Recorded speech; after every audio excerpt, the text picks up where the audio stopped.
Šele ob izgubi sluha se zavemo, kako pomembno je to čutilo. Pretvorba zvoka od mehaničnih vibracij do električnih signalov v možganih poteka podobno pri vseh slišečih bitjih.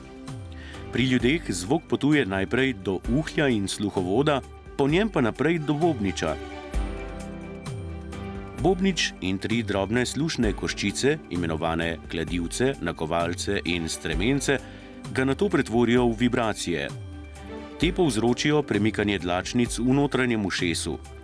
Slušni živec pretvori mehanične vibracije zvoka od dlačnic v električne signale do slušnih centrov v možganih. Te električne signale možgani zaznajo kot zvok. Odsotnost sluha bistveno zmanjšuje naše zaznavanje okolice in omejuje naše zmožnosti pri vključevanju v slišeče družbeno okolje. Raziskave kažejo, da ima v Sloveniji obojestransko okvaro sluha eden od 1000 novorojenčkov. 50% primerov gluhote je gensko pogojenih, preostalih 50% pa je posledica raznih poškodb ali obolenj. Darja Pajk ima 98% izgubo sluha po Fowlerjevi lestvici.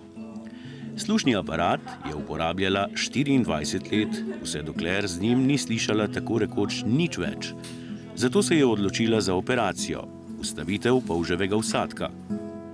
V nasprotju s popolno gluhoto je bila to njena edina možnost. Zadnji mesec pred operativnim posegom moram reči, da sem bila čisto obupana, depresivna, pogovori mi niso šli. Seveda me je bilo strah samega posega, konec koncev gre pač za operativni poseg. K sreči obstaja YouTube, vsi posnetki različnih operacij, ki so na voljo, da si jih lahko pogledaš, res sem si jih preštudirala, točno sem vedela, kaj se bo z mano dogajalo. Zelo veliko sem bila na socialnih omrežjih. Pričakovanja po prvem posegu so bila velika, a sledilo je veliko razočaranje. Njen sluh ni bil podoben temu, kar je pričakovala, brala ali slišala o izkušnjah drugih uporabnikov. Na prvi nastavitvi zunanje enote polževega vsadka Darja ni bila prepričana, ali testne zvoke sliši ali ne. Po nekaj dneh pa je vendarle prišlo do želenega preobrata.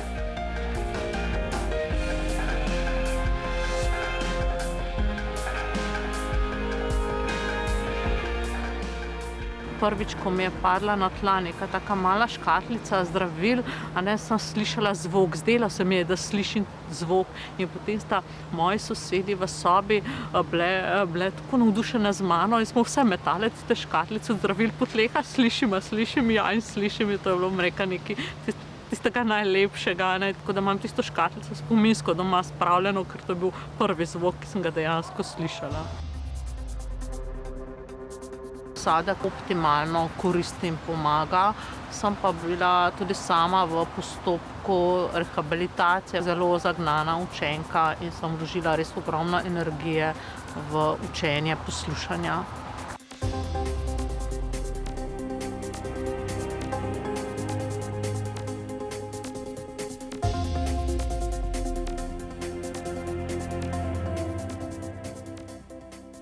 Glede na to, sem delovni terapevt po poklicu, sem si naredila celoten program tega učenja in potem res vsak dan, vztrajno 2 meseca, 5 ur dnevno trenirala poslušanje sama, z mamo, z otroci, dan za dnem z računalnikom.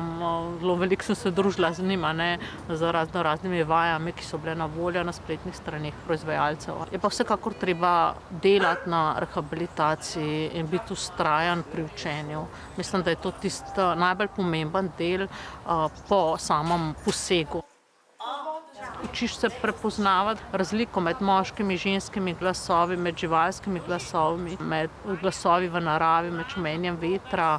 Skratka, ponovno prepoznavaš vse zvoke okoli sebe in moraš biti radoveden, tako kot majhen otrok, in spraševati, kaj je to, kaj je drugo, kakšen je ta zvok, opazovati, kaj določen zvok povzroča. Lahko pa slišim, recimo, šumenje vetra, šelestenje listja, vodo, ki teče iz pipe, brbotanje vode, ki zavre. V bistvu bom rekla vse take zvoke, ki jih prej dejansko nisem slišala z slušnim aparatom.